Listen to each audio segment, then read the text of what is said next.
Welcome to a special episode of Riding Through the Unknown. I'm your host, Michael, and tonight I am joined by an amazing guest who I feel like you all will be so surprised by what she can bring to this series.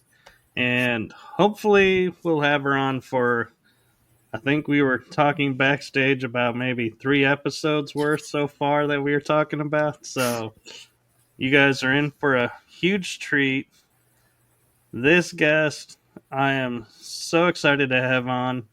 She is in the secret space program, but more than that, she's a quantum healer.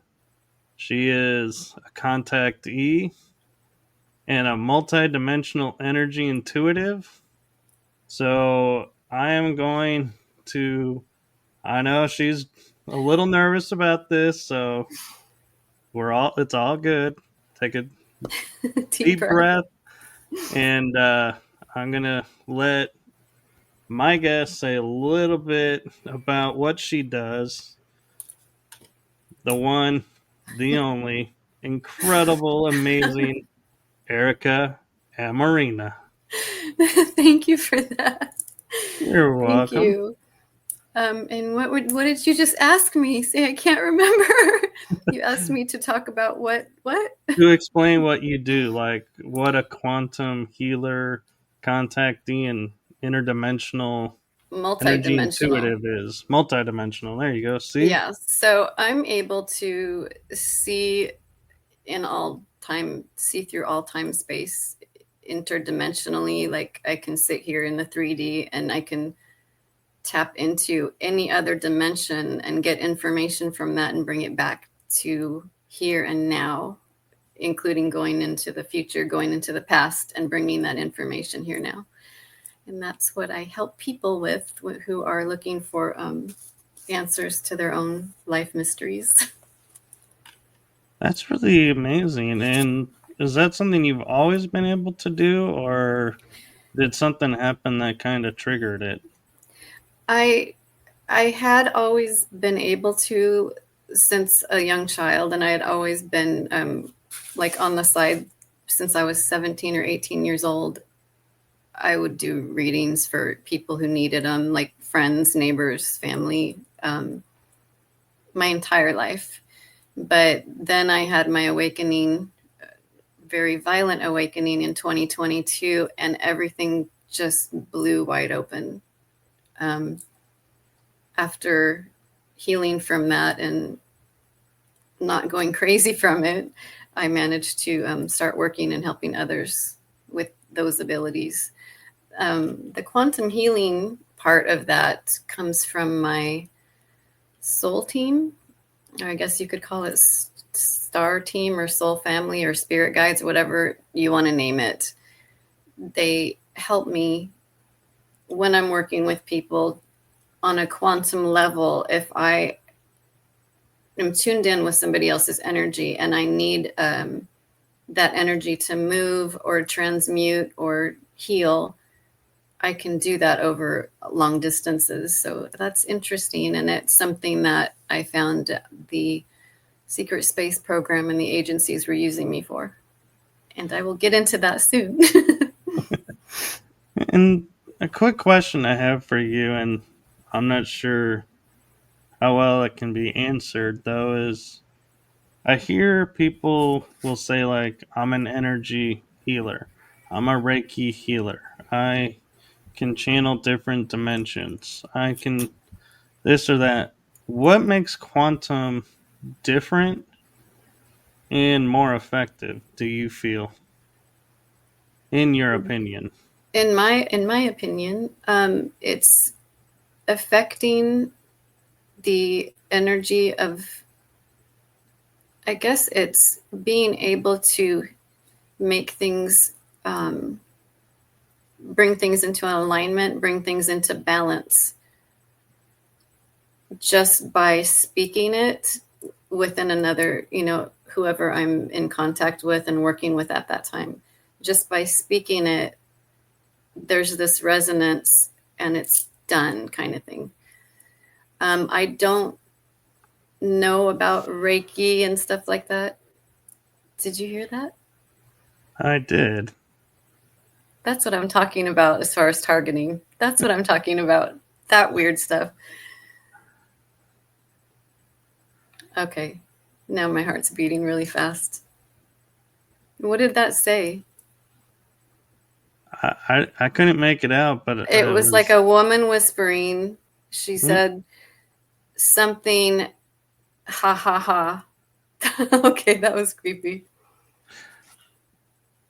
honestly, at first I was thinking somebody was in another room and saying something, and I No, was I like, heard it. no. I heard it like it was on.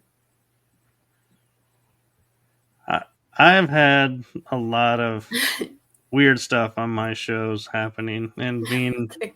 I'm in the paranormal field, so Yeah. chances are, anything can happen over these airwaves. But Well, I hope whoever that was, I hope you're supportive and not going to take this podcast down.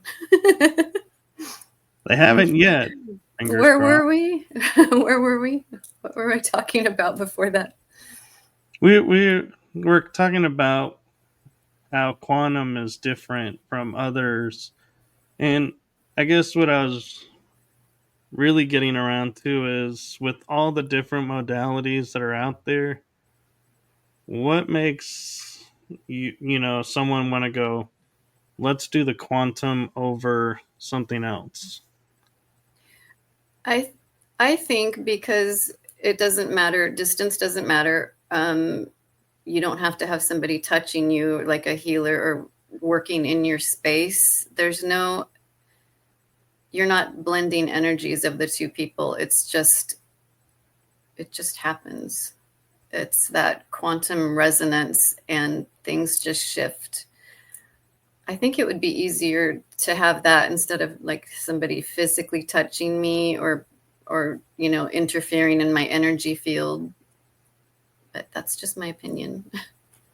No, that's a great way to put it, and that is well said. And that's something a lot of people, I don't think, give a lot of thought to, is sharing of the energies and creating possible chords between each other. And Chords, yeah. And another thing I've seen is people who get inexperienced people working on them with Reiki or what is that, quantum hypnosis.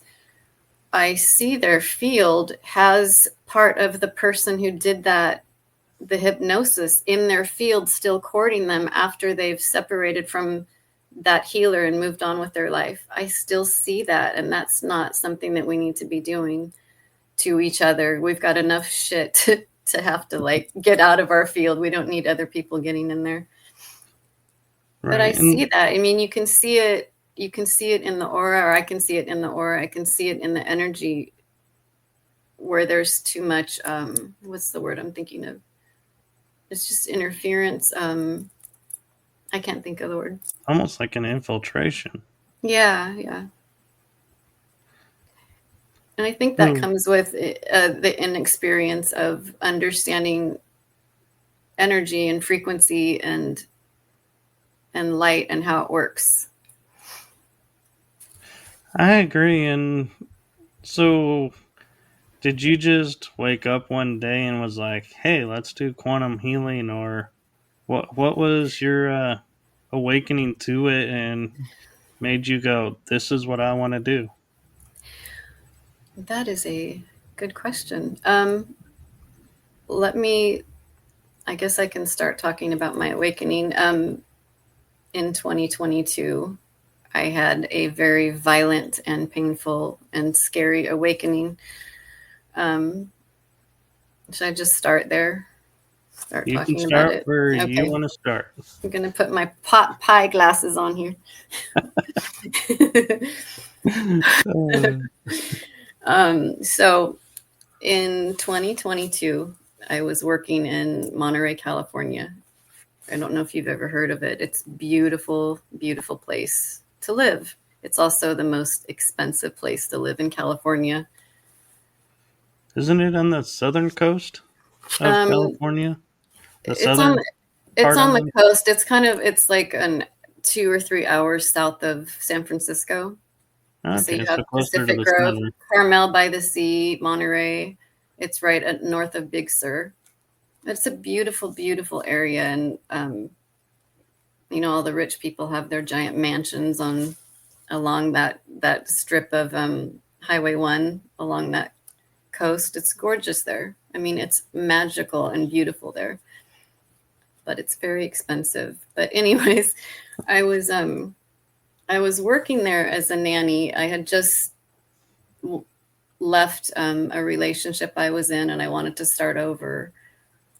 I had been really fascinated with Skywatch and like CE5 and stuff like that. And I was fascinated by, stories of space, but I never associated it with anything having to do with me. But, anyways, so in 2022, I had just moved back to Monterey because it's gorgeous. I didn't really know anybody there. I didn't have any friends because I was working all the time. When you work that much, you don't have any kind of social life. And I was a nanny. I was taking care of a 1-year-old and an 8-month-old boy. So I had two babies to take care of. So like it was a very stressful job. But one night, it was a Wednesday night on January 27th, 2022. I was in my apartment in Monterey, and I was fixing dinner in the kitchen. I was getting ready, getting my lunch ready for the next day because I had to get up early and be with the boys. And I had to, be on it. I had to make sure that they were fed, clean the house, make sure they're get to their little baby classes, the library, the park. So I'm fixing my dinner, and it's about 7 o'clock at night, and I'm in the kitchen, and I'm stirring, my food on the stove. And suddenly I get this really, really eerie feeling. That feeling you get between your shoulder blades when somebody's behind you and you just feel that they want to kill you kind of feeling. It's right here, like we're right between your shoulder blades. And I was so creeped out. I turned around, I had the lights on, but it was dark. And I noticed in the living room, it was blacker than night. Like I couldn't see the far wall, which you can always see, if you have the light on. But it was like the darkness was sucking up any light that was in there. It was very, very eerie. I couldn't just stop what I was doing and run. So I like finished up really quick. That feeling, it just got worse and worse. Like it felt like someone was standing right behind me, breathing down my neck, and like they were going to kill me. It was very frightening. I ran to my bedroom, and I locked the door, and I put a chair under the door. I don't know why. I lived there with a roommate. She was like 45 years old, and she was ex-military. I was so scared though, and there was no sane reason why I was that scared. And so, I get in bed, I make sure everything's locked, but I still feel like I'm being watched. It was such an overpowering feeling, but I kept thinking to myself like, oh, I'm just tired because I was working so hard and I wasn't getting a lot of sleep. So I go to sleep that night. Around 1 in the morning, I wake up, and this is the hard part I was telling you. So pardon me if I stutter and choke through it. At 1 in the morning, I woke up, and I had a military officer. Now my room's dark, but there's street lamps coming through the window.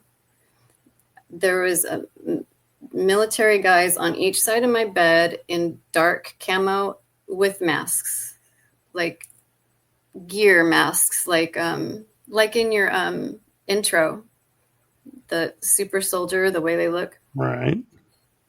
And the roommate was in the room too. butt naked, just completely naked. One of the officers had put a knee on my chest. I was in bed. So this is me. I woke up with a startle because there was movement in my room, and I opened my eyes and I see two guys on each side. And the girl that I lived with is right here. And at first she was holding me down, and then she backs up, and one of the guys put his knees on my chest, and then they shove something down my throat, and it's very bitter.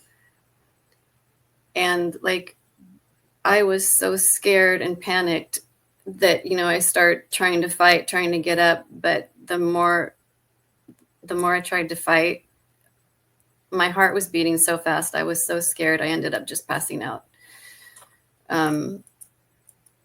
3 hours later, at about 4:30 in the morning, it was like I landed on my bed. I was dressed in my pajamas. I woke up and my heart was racing like I had just been at war. I was scared. I was crying. My face was wet. I was sticky. It's 4:30 in the morning, and I'm thinking like, oh my God, I'm so scared. Something just happened. And then the other part of my brain is, you live in Monterey. You got to get to work. You can't lose this job because then you won't be able to afford living here. So I'm at war with myself. I ignore everything I'm thinking because I don't want to lose my job. I go to the bathroom and I flip the light on, and I'm covered in blood.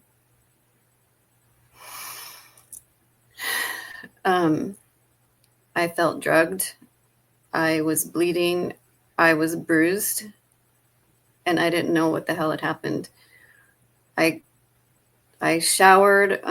It was still dark outside because I had to get up so early for my job. I showered. I was telling myself, just you can get through this. You just have 2 more days left. Get through this. Just push through the feeling of being beat up. Like, I was so sore. So I get dressed. I go into the kitchen. I'm putting my lunch in a bag, and the sun is just starting to come up.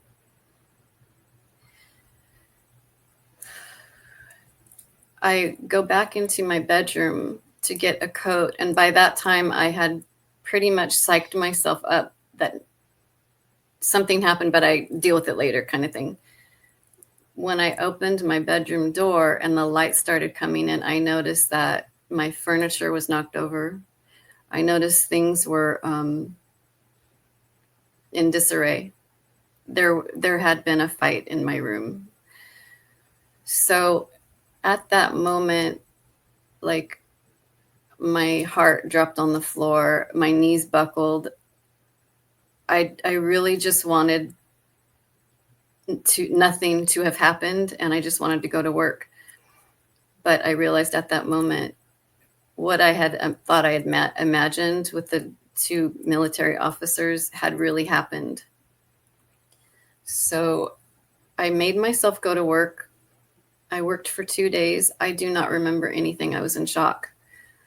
I don't think I ate. I wrote pages and pages of notes because I always had to log everything I did with the boys at my job. So I wrote 2 days worth of notes. I didn't remember a thing. I was in shock. And then Saturday came. I don't remember what I had did. I remember driving myself into the park where it was sunny. And there was just, in PG, in Monterey, there's really not a lot of sun. So I found one little spot with a sunbeam, and I curled up in the fetal position. This isn't like me either. At a park. And I just laid there in the sun. I felt like I hadn't been in light for years and years and years. So give me a moment here. No, take your time.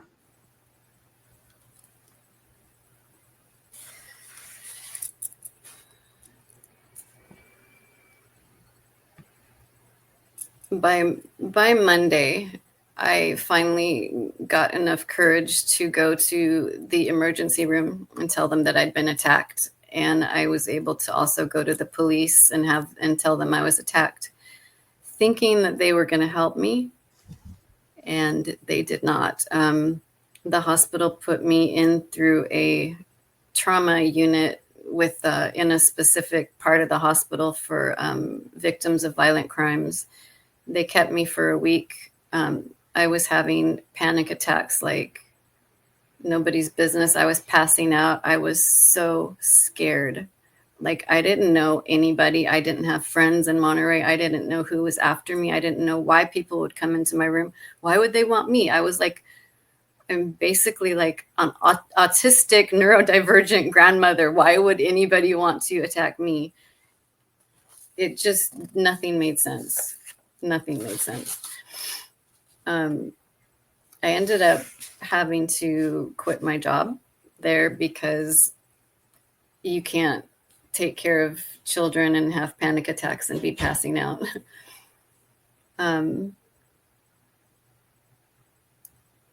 It was that night just sent me into wanting to know what the hell's going on here. I immediately, like, as soon as I could, I think it took me 20 minutes. I got all of my belongings out of that residence, and I took my savings that I had and I moved into my own little studio. I bought extra locks for the doors. I set booby traps because I was so afraid to go to sleep at night. A lot of it was just being in shock. Like, I didn't have anyone to go to. I went to, my dad lived in Monterey and my daughter lived there. But when I called them, I wasn't hysterical. I'm like, this is what happened. I need help. They didn't hear me. It was literally as if everybody that I called for help didn't hear the words I was saying. I was like, I've been attacked in the middle of the night. Can you please help me? I would either get hung up on, like, I called my sister, I called my mother, anybody, please help me. It was like a nightmare. It was like one of those movies where person's running to the neighbors to get help. Nobody helps you. So I had to do all this like on my own. I had no support. I tried to email people in the SSP community because I thought maybe they could give me answers. Can't remember. I can't remember exactly who, but I sent 3 emails telling my story and that I needed help right away, that somebody was trying to kill me.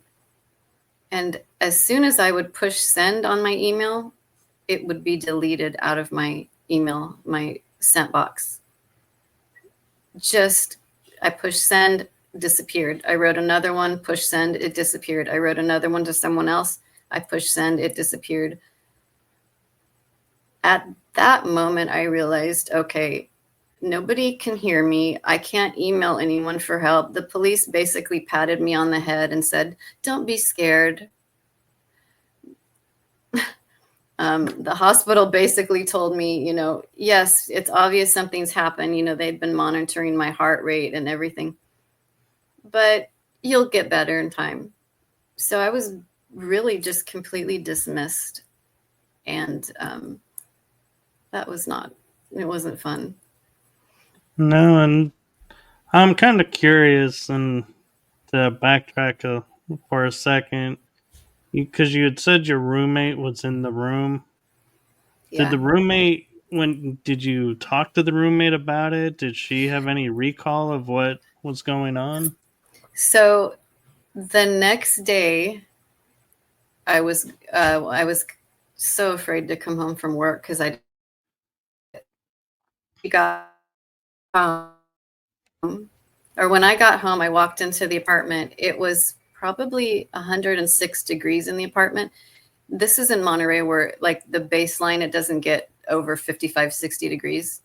So it was unusually hot. The heater wasn't on. that was another weird thing. Like somebody was trying to burn the place down. She walked in and I looked at her because I was waiting for her.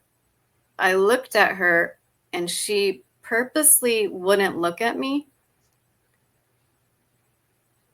And she went straight to her room and closed the door. It was so bizarre. It was like she hadn't been there. It was like she didn't.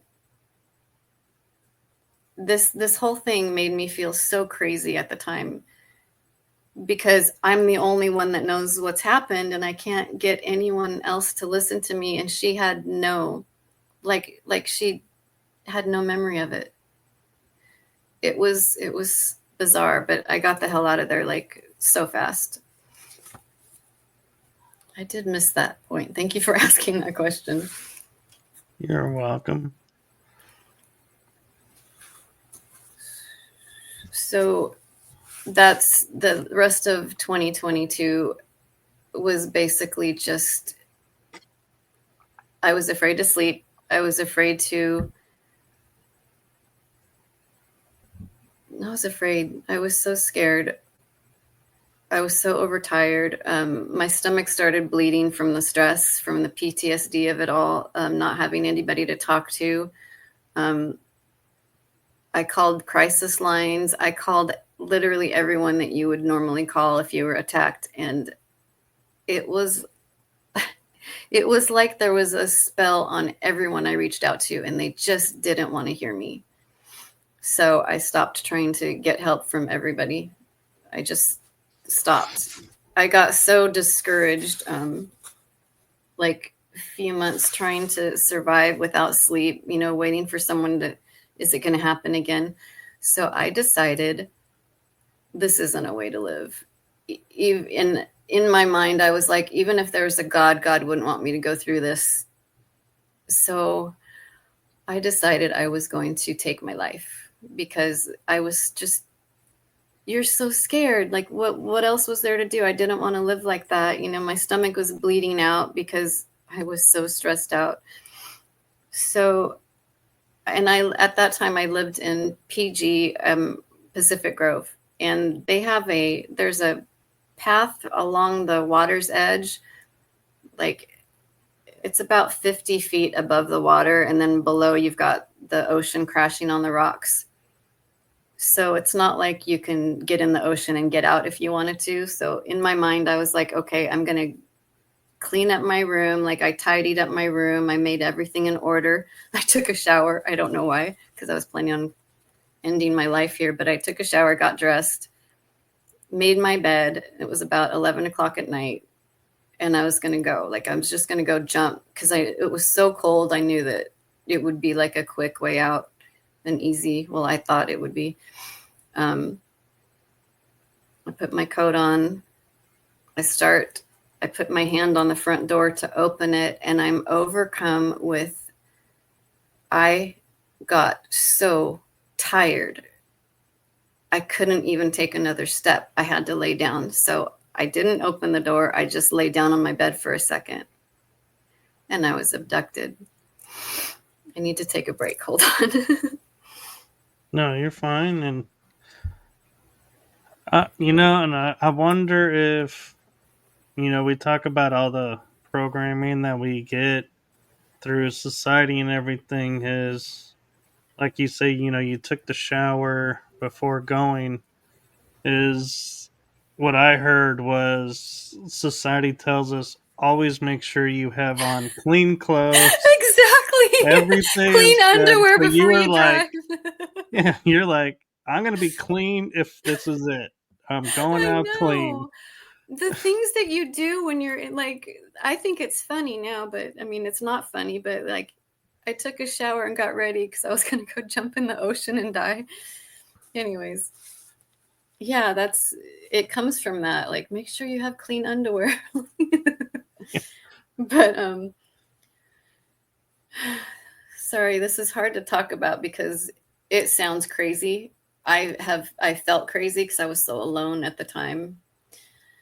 But so I'm ready to open my front door. I am overwhelmingly need to just lay down. So I lay down. Everything in my bedroom gets buzzy. It's like this familiar feeling to me. I start feeling like light, like my particles are coming apart. And I wake up on my side, up on a ship that is in the atmosphere of Earth. It's hard to talk about because it sounds crazy. I have a person there that is talking to me. Christy Campbell drew a picture of what these beings look like. But he looked like this. He looked like that. That guy. Yeah. Yeah. And he explained to me, "You're not Erica. You are a star traveler. We're on the ship. We've been here. You know, you're in the pod. You're projecting your consciousness into who you think is Erica." And I mean, I was like thinking that this was so cool. And it's weird because when I'm up there, I have all my memory. So I'm not asking a lot of questions, but I'm just listening to what he's telling me.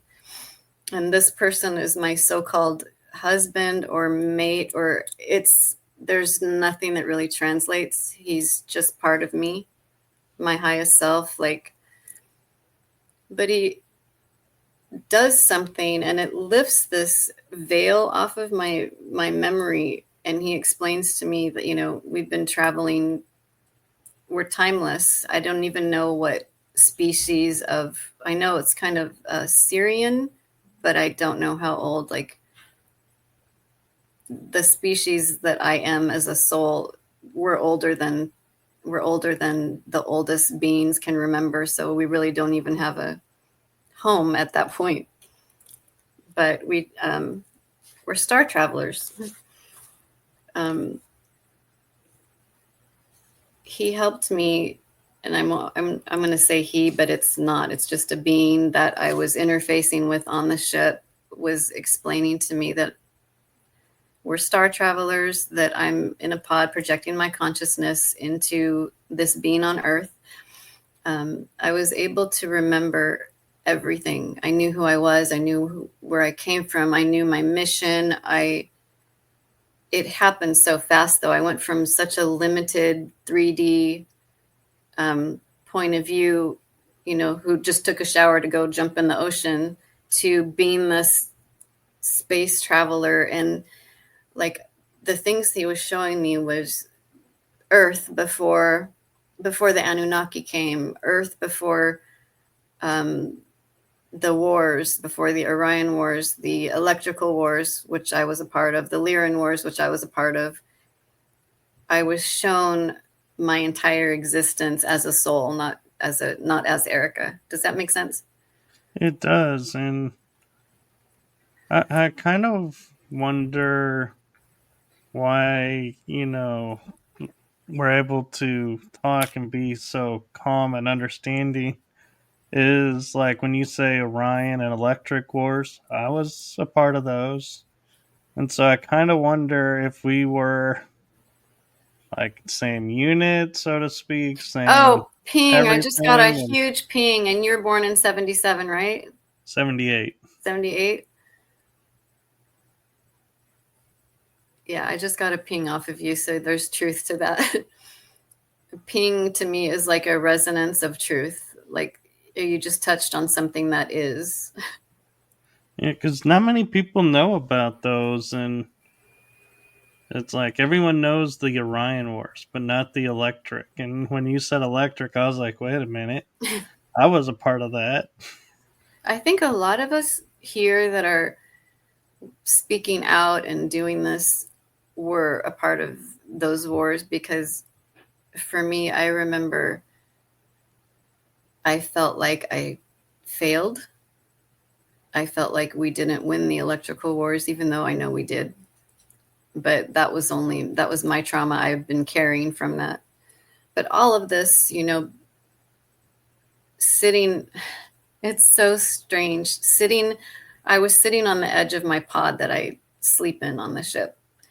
It was open, and he was like telling me what's up. Like, hey, don't die yet. You kind of got a job here to do, and this is what we planned, and you're supposed to do this, and then I'm going to help you with this. So if you jump, like, it really messes with our plans. And I'm like, okay. It was shocking though. I woke up the next morning very clean and dressed on the top of my bed because I had just been returned in the morning. The feeling that I had after I was returned was so different than what I had felt the night before when I was going to jump. I felt hopeful. I felt connected to love, which I've never felt here. I felt like there was purpose to all the madness. And it was only like 24 hours after coming back that I had my memory. And then the longer time went on, the more things I forgot. So I had to write it all down as much as I could remember. But it was such a shift for me, feeling like, okay, I don't really want to die. I don't know why, but I don't anymore. And it's interesting because you talk about the end of the electric wars feeling like failed, and even though, like you said, we didn't fail, I had that feeling at the end of the Orion Wars. Really? Is That's as a knight, interesting. I felt like as a knight, and I did have a lightsaber. It's not just a Star Wars made up thing; those were No, I real. remember. I remember them. Yeah. But I went and buried mine somewhere and was like went into hiding, and because I was like, I knew we weren't gonna win, and I knew we had failed, and so yeah, and then I told my parents about burying weapon Oh as a knight and wow. stuff, and then I saw the Star Wars movie, the one where Ray moves the dirt, puts the Oh sabers in the wow. ground. I had tears, and I I go, "That's what I did." It's like seeing that was like, yeah, it reminded me exactly how it felt and what it's that's like. And there are times where I sit there and I'm like, I want my saber back, and it's like they say, reach out and call to it, and it'll come. And I'm like, hasn't come yet, so I don't know where it's buried, but apparently it's either on its way or too far out of reach. that's so interesting. It's pulling my heartstrings when you talk about it, so I know that you're telling the truth. Like, I get that. Like, I'm getting choked up hearing that. I wonder where you Yeah, buried it. Gotta go and find out. I'll help you I get know. it. I know it wasn't here because I know we were in space, and and Mars or like you were saying, is growing up, I was always interested in space to the point I didn't want to be an astronaut, but I was like, I knew space and I knew right, how everything looked in space. And so when right. people talk about certain things, I'm like, no, y'all are nuts. It doesn't look like that. I can tell you what it looks like, but you're not going to believe me Right, because and you you won't can't believe the explain reason why. why. Yeah, you can't explain how you know. I think that's so interesting for a lot of us that are involved in things actively while we sleep. Well, I guess all past and future and parallel lives are all happening right now, but it I've noticed that people that had really emotionally charged or important positions in these wars, like you were talking about, you felt like you lost, I felt like we lost, but we didn't. But I personally felt like I failed. But it's interesting when we're here in the 3D on the earth plane, you'll have either like an interest in space or a severe aversion to anything space because they program us to not so that we don't remember, who we are as a soul. They'll program those interests out of us, so we won't even look at it. We won't even look at space stuff, or we won't even watch a sci-fi movie. I think that's interesting. Like, what are they not wanting us to remember? How powerful we are?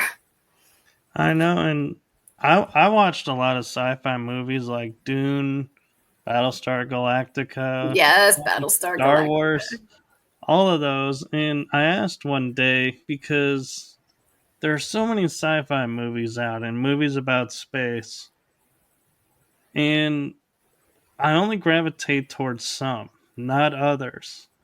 And I was thinking about one day, why is this? And I was told in a mediumship circle, everything that I've watched on TV or movies that I've seen is because it was remembering a story that related to me. And it was like, started making sense. And I was like, well, I don't know why Star Trek, Star Wars, what part of that? And then when somebody goes, oh, well, Star Wars is really the story of the Orion Wars, I was like, mind blown. And I was like, Yeah, there's the missing piece. that's that link. That's that missing link that you need to just to understand. And that's what I love working with clients now, with finding those missing links so that people can put their entire life together. I just love it. It's so fascinating to me. All right, let me continue my story with my pot pie glasses.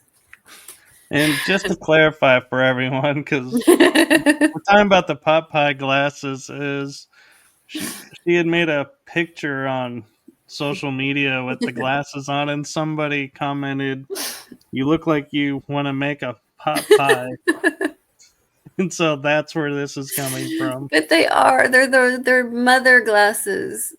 Eat your peas, eat your pot pie. Okay, let's see, where was I at? Okay, so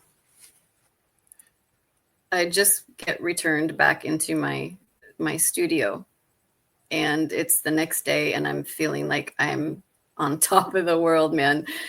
Because when you get to be with your family and those that you love, like, it was a feeling that I was just so happy. I felt like I was in love. I felt like I wasn't alone for the first time. I was just so excited. But then with all that excitement, I had to process so much more information. Like, okay, well, if that's the case, if I am not Erica and my body's up on a ship and this is a projection of my consciousness, why are people sneaking in my room at night and attacking me? Why did that happen? So then I ended up having so much more questions.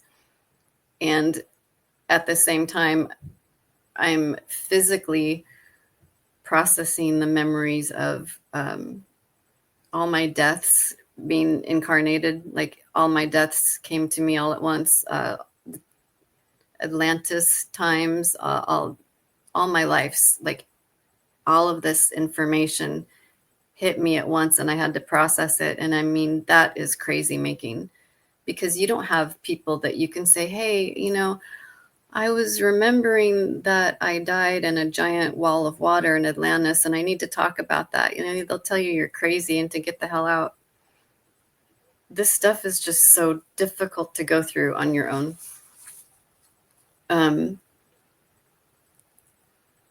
So I had more questions, and then I had more fears.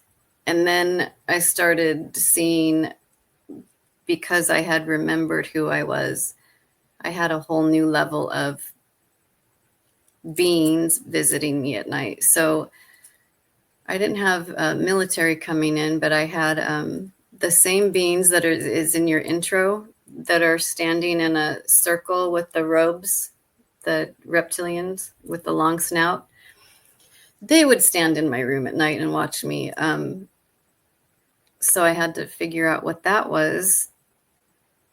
It was a lot. I went from being a, like I said, an autistic grandmother nanny, to I'm a star traveler, and wait, these things are happening to me here. I want to know why.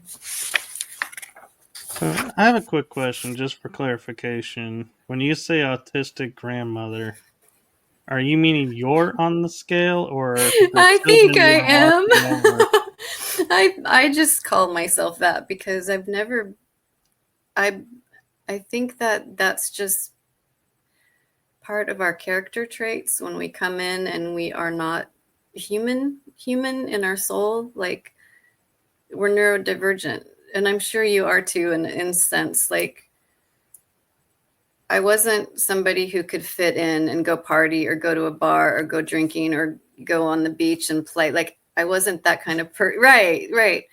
I'm very introverted, very shy. I process things different. I read backwards, just neurodivergent, autistic. That's what I call it.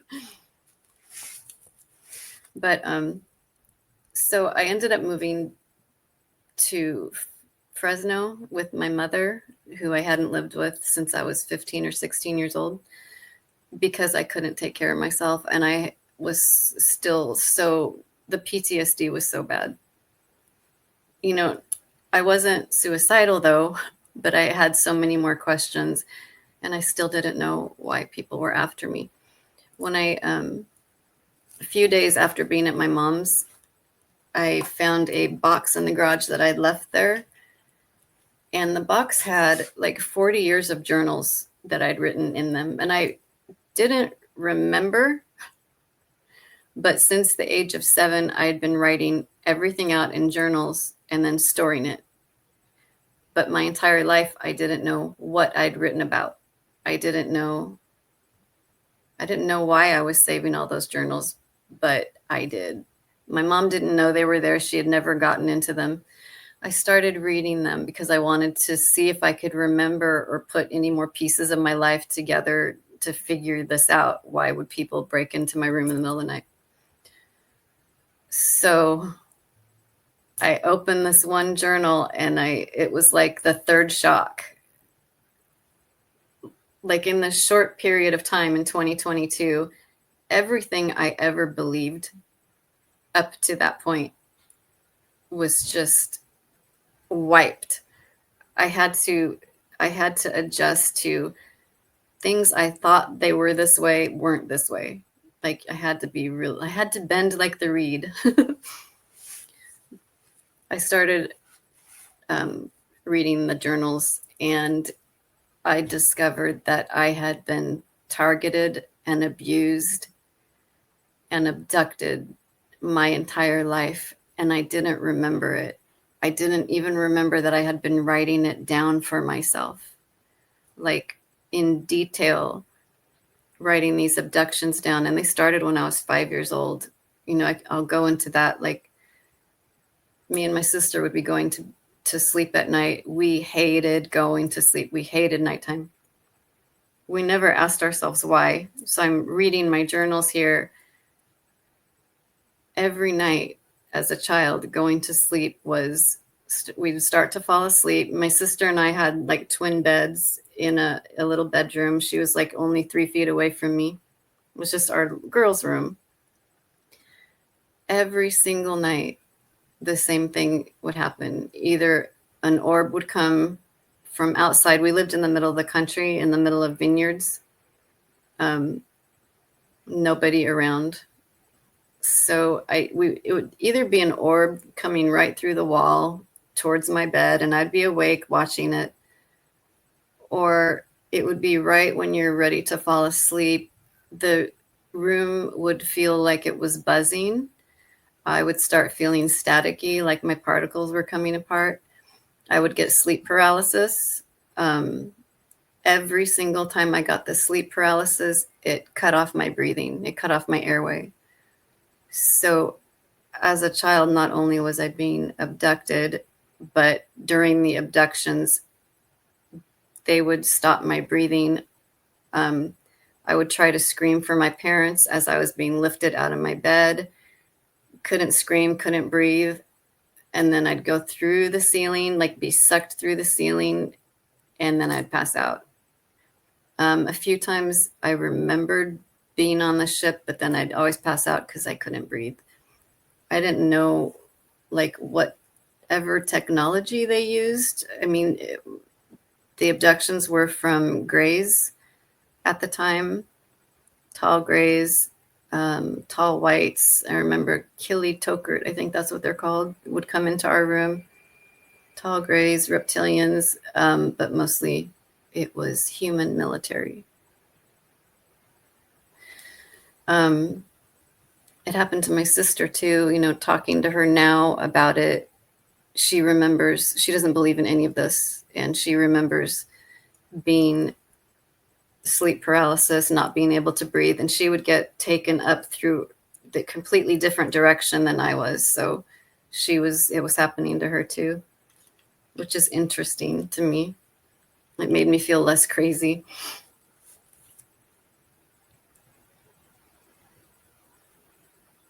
So the abductions and the terror started at a very young age.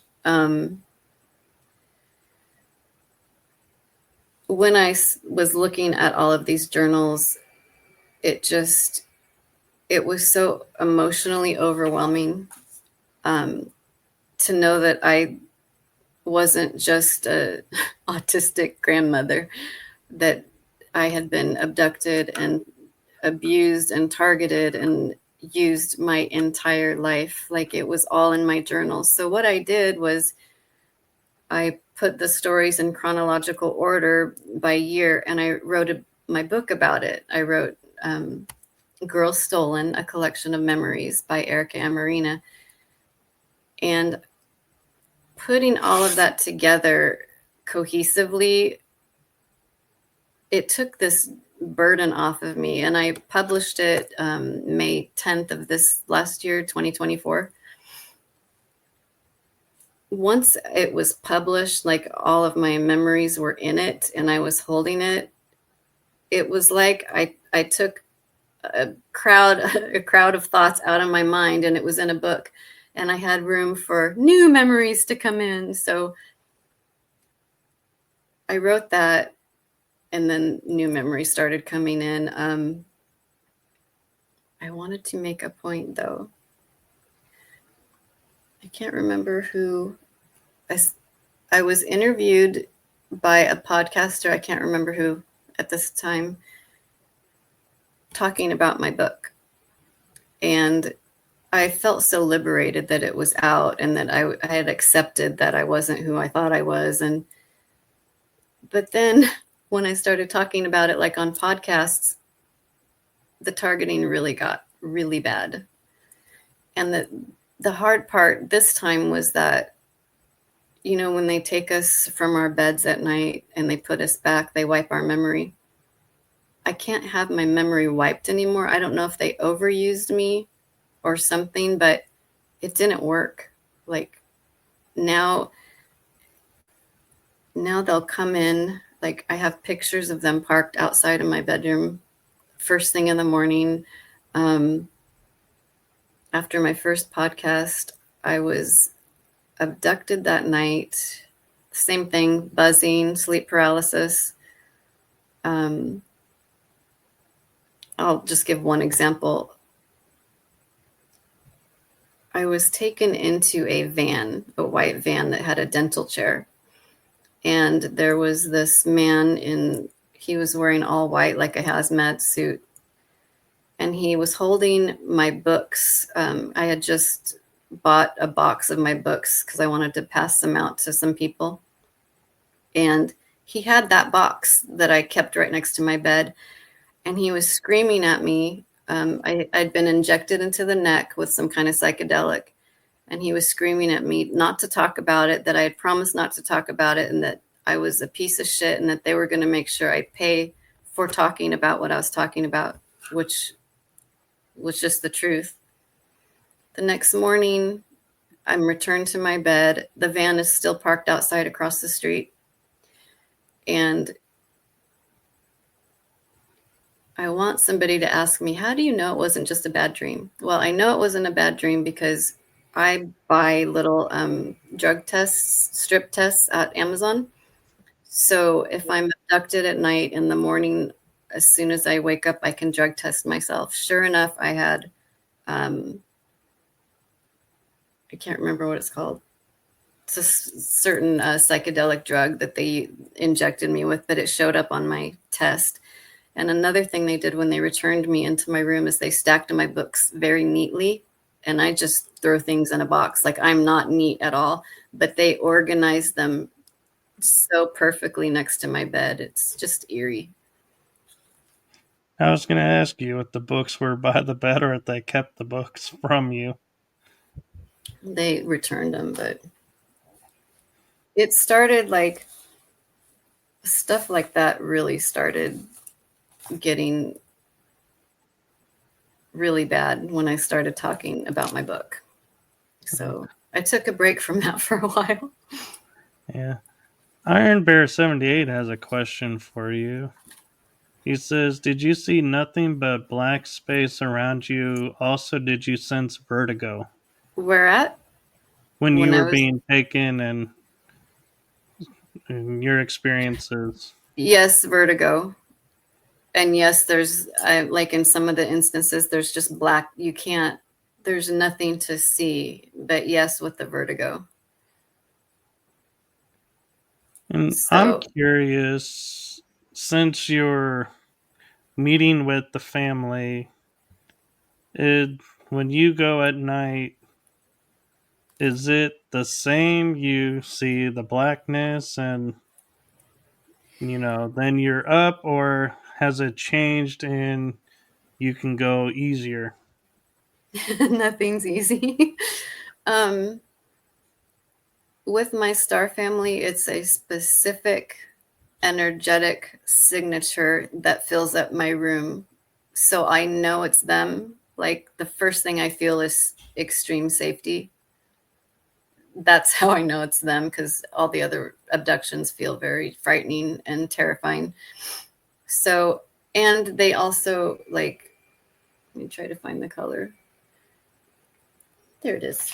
They also are actually this color, blue. So my room and my site will fill up with that color field of blue, like that teal. It looks like bioluminescence color blue. Ooh, I like that color. It's my favorite. But so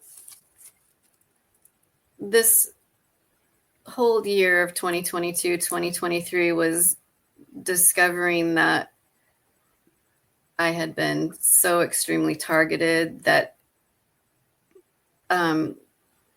it was just so hard to process that. It was like a really violent awakening. I completely lost my train of thought. Well, you were talking about how they didn't want the information to come forward and tried to use scare tactics to keep you from coming forward and sharing. And it And wasn't just scare tactics. They had activated, no, when I say they, I'm talking about, I found out I work for a lot of different private agencies, the military industrial complex. I found out, like, I can list them to you. Let me name some. This is through my own interfacing with my star family and also getting validation from two different people here on Earth that can name the projects you're in. So I found out I was a part of Solar Warden, Dark Fleet, Project Eyes On, Project Pink Mist. I found out that I am a current space commander. So somewhere I'm a really awesome pilot. I think that's cool because I used to have those dreams when I was a kid. I found out I work for NSA. I found out I work for the Russians. I found out I work for the Numbers Group, number 12 in the Numbers Group, the Umbrella Corporation, Mars Colony, Corporation Shoreline. I found out I have access to the computers' quantum codes, the matrix codes. This is when I was trying to find out why I was targeted. I found out that I work for Project Avalon, Project Avian, I found out I'm part Seraphim, Andromedan. I have clones. I work for ICC, Chinese military, Montauk. I'm part Anunnaki. I work for Homeland Security. Like, there's a lot. CIA, ACIO, Division 12, Division 6. Like, so in 2022, I was just literally a neurodivergent, nerdy grandmother who was nannying. And then I find out, like, I'm this, through all of these terrible, unfortunate circumstances, I find out that I am a highly sought after asset. And it started to make sense why I was so targeted. Like, some of the stories in my journals, and they're in my book, which is out now on Amazon. But some of the stories, I'll just give an example. In 2021, I remember I was in Monterey. I was sitting by the fire and I was filling out, I was writing a resume because I wanted this specific job. And I'm writing it out, and I was listening to a podcast. I think Rebecca Rose was on the podcast talking about some of her experiences. And, you know, like you're saying, you listen to somebody and things start pinging to you, like, that's true. So I'm sitting there writing my resume out, and Rebecca's talking about these experiences she had, and they were so familiar to me. So familiar. You're like, okay, I just need to contact this person because what they're talking about, like, I know what they're talking about. I went to write her an email, and I think I wrote like 4 words, and then I had a strong compulsion to go outside. Why? I don't know. It was cold. Next thing I remember, I'm standing on the deck and I'm watching a TR-3B take off from right above my head, right above the roof, up into the atmosphere. I watch it cloak and disappear. And then a second later, I don't remember anything. I don't remember why I was writing an email. I just went back to making my resume. These things that would happen to me, like, don't you think you would remember if a TR-3B picked you up off your deck? Oh, yeah. Like, I don't, and then left. Like, I remember, I can't remember who I called, but I was like, I just saw a spacecraft. Had no idea that it was military and it had just abducted me. Like, Right. I don't know what technology they used, but they were wiping me as soon as these things would happen. I would write them in my journal and then completely never remember them again. Like, they were just erased. Yeah, and it's interesting, like you said, the TR-3B, because that's the triangular ones. And I was listening to a show, and they were saying, how can you tell ours from extraterrestrial or inner Earth domain? And somebody goes, if it's triangular, that's us. If it's another shape, you got a 50-50 shot of if it's from Yeah. outer space Or or if we inner Earth. reverse engineered it. Yeah. And But we seem to only, they were kind of indicating we only seem to be able to operate the triangular. I And so I think was like, so, because it that's, takes your consciousness to operate these ships. Like, they wed them with your consciousness. And can you imagine somebody with ADHD who can't focus at all? Like, oh, let's go that way, and the ship takes off. or Yeah, even it better takes. yet, be flying along and you're on your path and you go, oh, squirrel, and veer Yeah, off or something. exactly. But you're in a ship that follows your every thought. So yeah, man, I would be a And, terrible pilot. Shiny object. and, you know, you talk about being a pilot and everything, and I hadn't given it any thought. And a family friend of mine said he was talking to somebody who was, he thinks in the programs or knew about it, and he said you watch him drive and like his hand moves as if he's trying to control the vehicle with the hand versus the gear shift and everything, and I was Like, like if you put your hand on the gear shift to go forward, you would push down like you would in a ship, or to slow down, you would kind of yeah, move your hand or turn. It would, and that's so so I cool. was like, huh, it's interesting you say that, and I started noticing when I drive. 90% of the time when I drive, it's like my hand will be on the gear shift and be going forward or backwards or Be- turning. when we when we pilot, when we pilot those ships in space, and I'm sure that you were a pilot too. There's a pad. Let me try to do this right. There's a pad on the edge of the armrests of the chair, and Hmm. you just rest your hand on it, like exactly how you're describing, and that's how you're connected with it. But it's Yeah, but interesting to know, like, what habits do you have that you got from being in space that you still have now on, in your 3D life? It'd be exciting to find out. well, one I can tell you is, and I've never been able to explain this, but when I was a wee little lad growing up, I grew up teaching myself chivalry and nobilities code, and was like, this is how it is. And it's like, and my mom likes to joke around and laugh and go, he always had a sword in his hand. Oh, And and it's true, is I always like resonated to the night I read King Arthur's books. I read I did too. Robin Hood. I was fascinated by those. They just made me feel so like like I fit in when I read those. And what was interesting is I recently was listening, I'm pretty sure it was Laura Eisenhower who said the Knights of the Round Table were connected to the zodiac. And I thought, I had never thought about that. So I did a little video presentation where I looked at, could the Knights of the Round Table be zodiac? Well, something in me said, let's go a step further.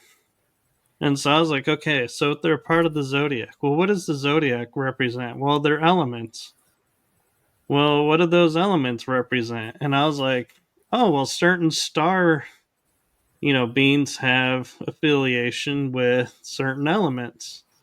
And so Oh, then it's like interesting. I was going and saying, could the Knights of the Round Table been hybrids of star beings that were here, and that's why they were the knights that they were? I And bet they were. I bet they were part of Galactic Federation or something. yeah, and so I had this whole presentation of they could have been these star nations That's so cool. represented here, and the fact that it was a round table was like another thing that was star related. That's so cool. I didn't even think about that. So you presented that like in a report? I did a short little video Oh, presentation and cool. was like, yeah, here's my thoughts of who the Knights of the Round Table really were. And I find myself watching, like, and I know this, like you say, sound crazy, but as an adult watching like cartoons like Knights of the Zodiac, in which case they're like, one is guy is like the embodiment of Pegasus. He has the cosmic aura of Pegasus, and that they're fighting dark energy, cosmic energies. And it's like That's really interesting to interesting. watch that and being like, some of the moves that they do, it's like I recognize, and I'm like, I think we were trained the same way. That's so cool. Just that reminded me of something.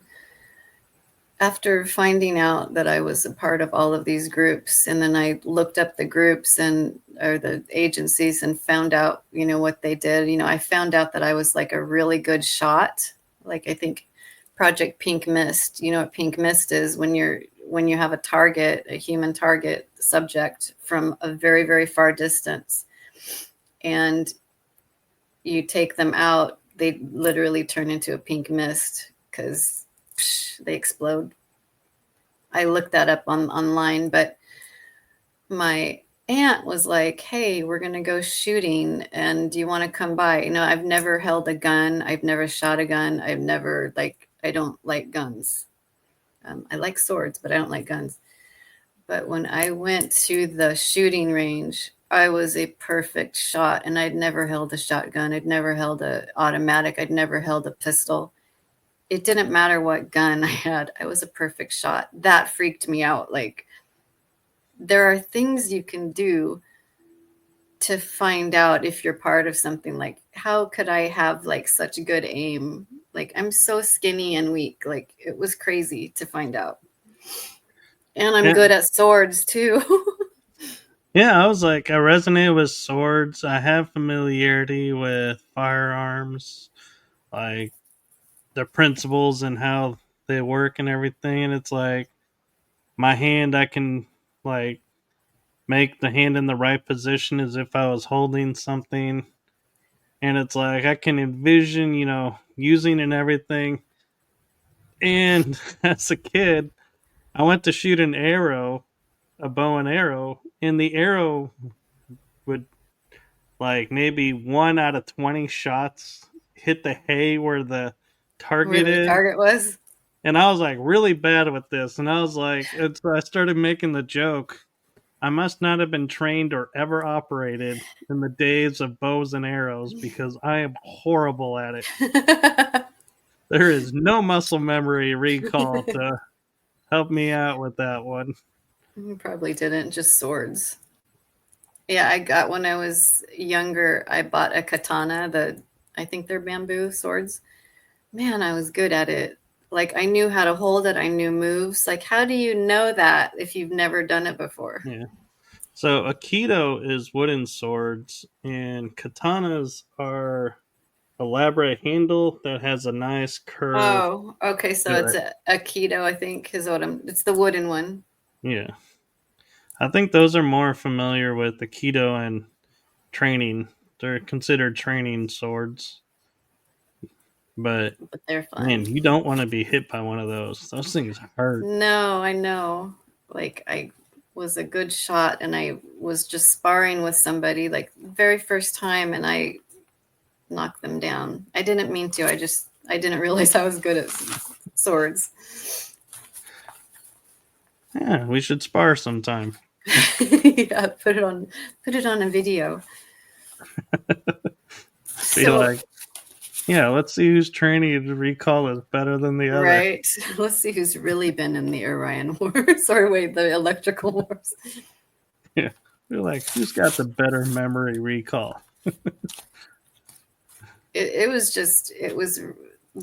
this awakening, and how I was made to remember who I was so violent, and so violent. Like, I bring it up to people about so-called experts in targeting, saying, yeah, this is what happens. And they're like, have never heard of somebody who's targeted, how people physically get affected in the 3D. Usually it's fourth dimensional targeting. But like, I couldn't even go to the store. And I mean, like, I didn't believe that there's such thing as agents that could be activated remotely or anything, until one day I was at Lowe's, picking up some supplies. We were making like a screen door. And, you know, they always have music on in the overhead speakers. But when I went in, I was walking down an aisle at Lowe's, and it's a huge store. At the very other end of the aisle was this man, and he was leaning over, and he was picking up like PVC piping or looking at the sizes. In an instant, the song over on the overhead speakers came on. It was Hall and Oates, Daryl Hall and John Oates, "Private Eye, Watching You." Remember that song? Oh, yeah. We see your every move. when those words to that song came on, it was like somebody had turned it up. I was talking to somebody who worked at Lowe's. I was asking her where to find this, where to find that. She was looking it up. The guy that was on the other end of the aisle was leaning over, jerked up like he was like some kind of robot or zombie, turned like really awkwardly, looked straight at me, and his eyes were huge. You could see the whites on the top and on the bottom. He didn't blink, and he looked at me, and he got the weirdest, gnarliest smile on his face, and he started running at me. And I'm thinking, this is weird. This was the first time I'd been targeted, but I knew the song was loud, and I'm watching this guy come at me. He runs right through the lady that I'm talking to, knocks her over, and I stepped back just in time, but he wanted to like knock me out physically. And when he got right here in front of my face, he laughed and he said, "Hi, Erica." Like, I was in a different town. I didn't know. I was in Sonora, California. I didn't know anybody there. It was so eerie. The next second, the song goes off and it's regular volume music, and the guy's nowhere to be found. It was like so creepy. It's interesting you say Sonora, because I'm like, that name just like, I'm like, when you said it, I was like, I know Sonora. I've heard that, but I've never been. Couldn't tell you where it is on a map. But it's like, somehow when you said it, I was like, yeah, I know that. And I'm like, wait, how do I know that? Where is that? What is Where that? does that come from? I had people write me. I think I mentioned that story on a podcast, and I had people from Sonora, California write me and say that they believe there's some kind of social experiment there where people have been abducted and they plant implants that can be remotely controlled. But this guy, he just emails me and he tells me a story about how he was going into just a grocery store in Sonora, and he had 3 things on his list: cilantro, milk, and something else. And he said a song came on in the overhead, and he said all of a sudden a woman with children jerked up the exact same way he was that I had described the guy in Lowe's. And she turns to him and she does that creepy smile and she goes, "Don't forget the cilantro and the milk." Like, it's creepy. So maybe there's something to that, something going on over there. It's interesting you say that, because I have been around, and I'll admit, when I haven't heard voices, and probably because I react before they're able to, but I have experienced that. And what I do is, in my mind, I go and I see, like you're saying, they start to act differently, and I will go in my mind and go, something's not right, that's not normal. And I will visualize like my hand going out like this, and energy just going from my hand to them, and being like, you can either return to source and learn, to do better, Yeah. or, rewire yourself to be positive, or you can walk away right now. Those are your 2 choices.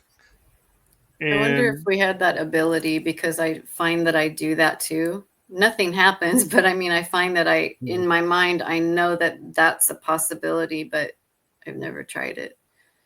I mean, yeah, it's like visually nothing happens, but I visualize it, and in my mind's eye, I I can bet see it. something does happen. I bet that you're able to affect things like that.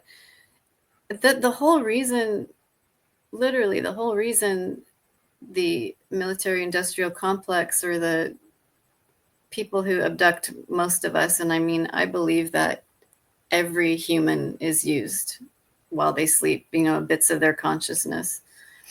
But I lost my thought again. What was I Well, saying? talking about humans being used and we all are having it, and I feel like some of us, and you may fit into this category, are hybrids, and that's why we're targeted, and they don't account for our star side Yeah, activating that's and that's what I was that's what I bringing. was gonna say. Thank you. I feel like that they implant us and abduct us and try to make us forget, because we do have these abilities. We do, like, if you're remembering an ability of energy coming out of your hand, and that's coming from somewhere. It's not just made up. Like, these agencies spend billions of dollars on mixing up our DNA and training us. So my whole passion that came out of all of this craziness was, I want to discover what I'm capable of when they're not oppressing me. If I can do these things and they trained me and they spend all this money on me, I want to find out how to activate that ability.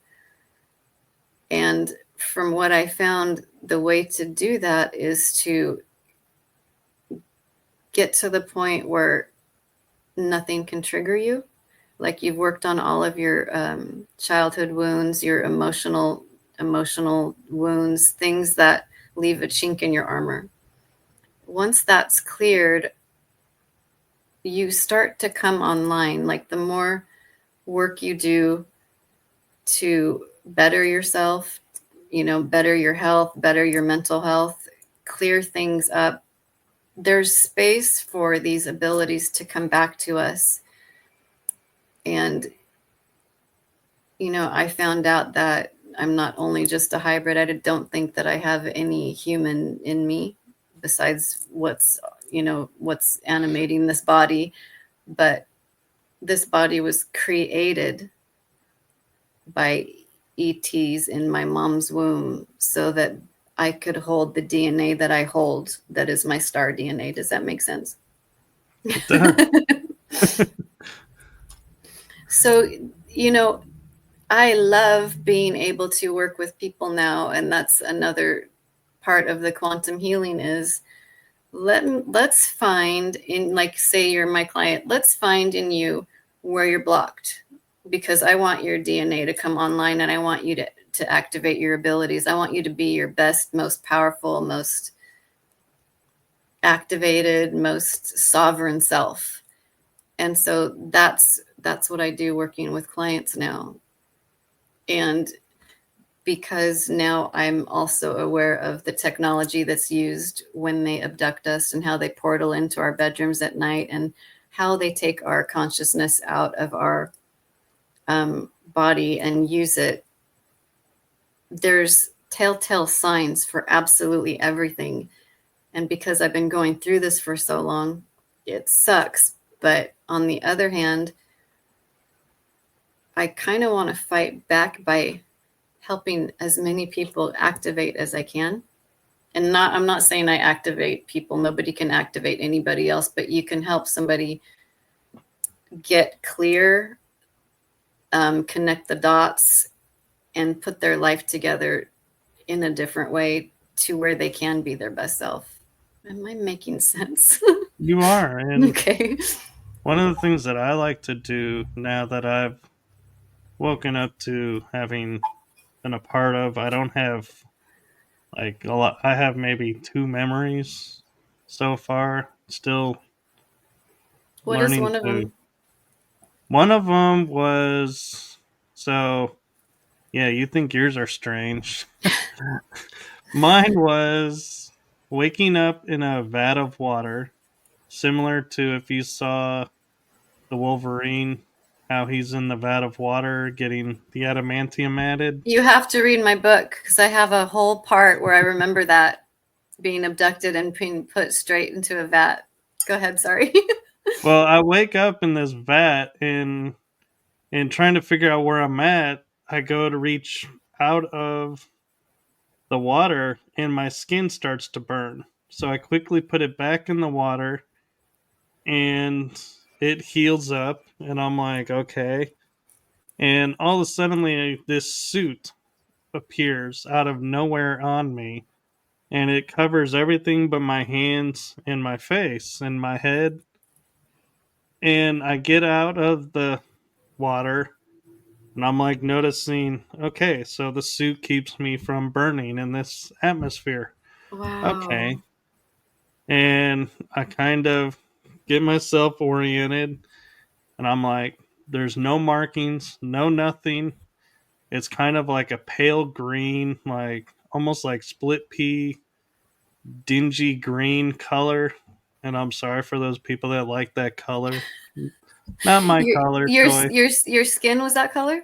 No, the surroundings, all the Oh, okay. walls and everything, and the lighting made it That that way. that pea soup green, like in the 50s and 60s. Wait, was it 50s and 60s? That green color?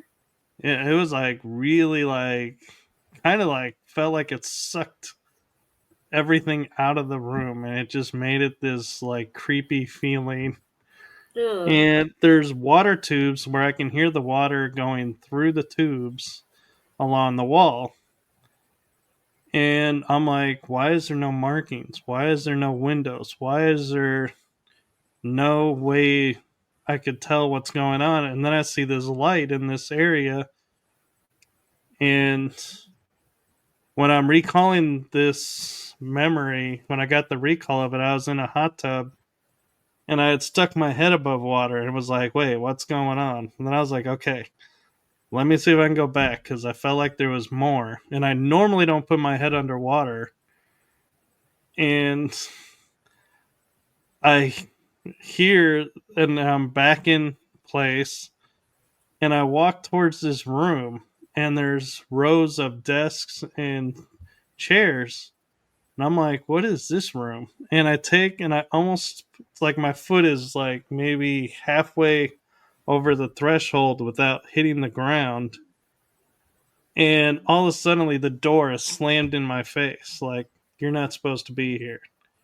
Don't know who slammed the door, So it's like but a minute or two of memory that you have. yeah. Yeah, And so then I start walking back, and all of a sudden, the word Montauk is the only thing I hear.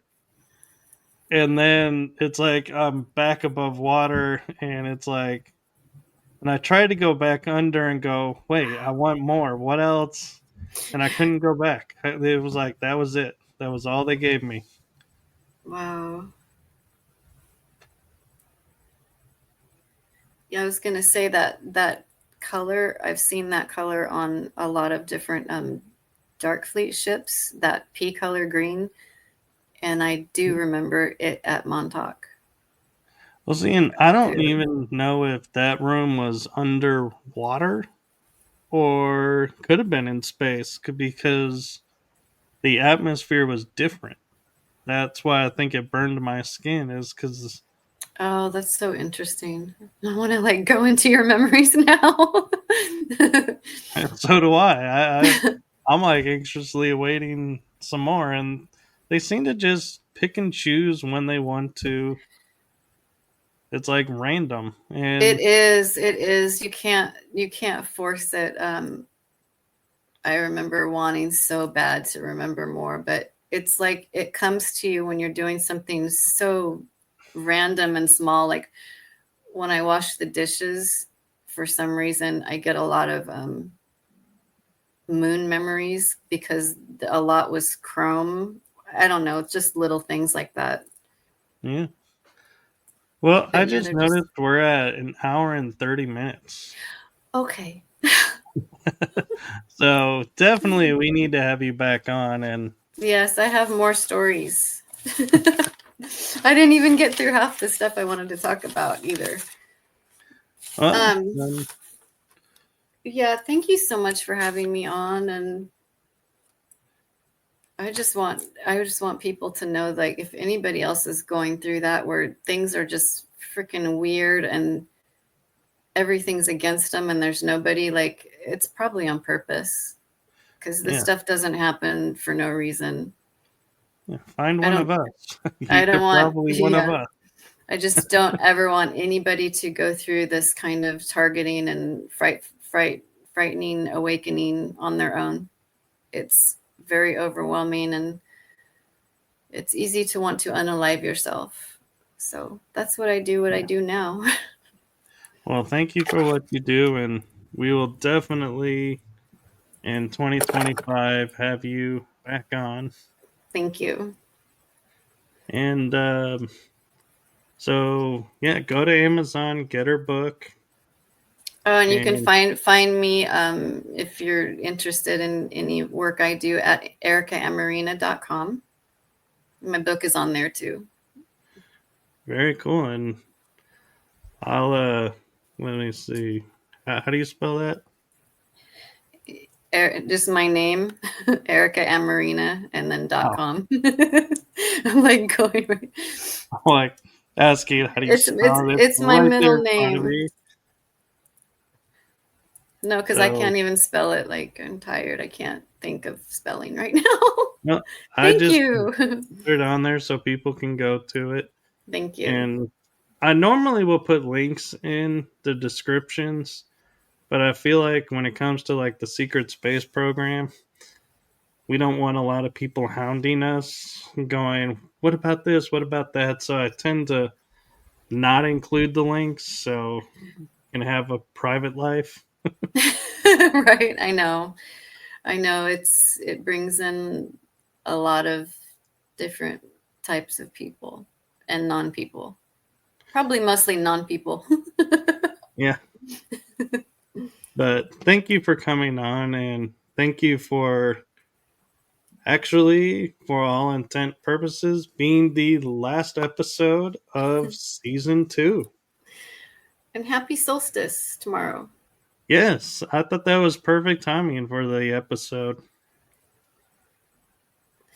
You know, they'll probably be doing a lot of dark rituals the next few days, so I'm going to try to Well, stay very happy and change all that so it there are doesn't also affect a the lot of planet. light rituals being done, so there's the Yes. balance. Yes, there's always balance. Thank you so much for having me on. Yes, and Thank you. we will definitely keep in touch and we'll have you back on and wish you a wonderful night and Christmas season and a joyous new year. Happy New Year, everybody. All right. So we're going to say goodnight, everyone.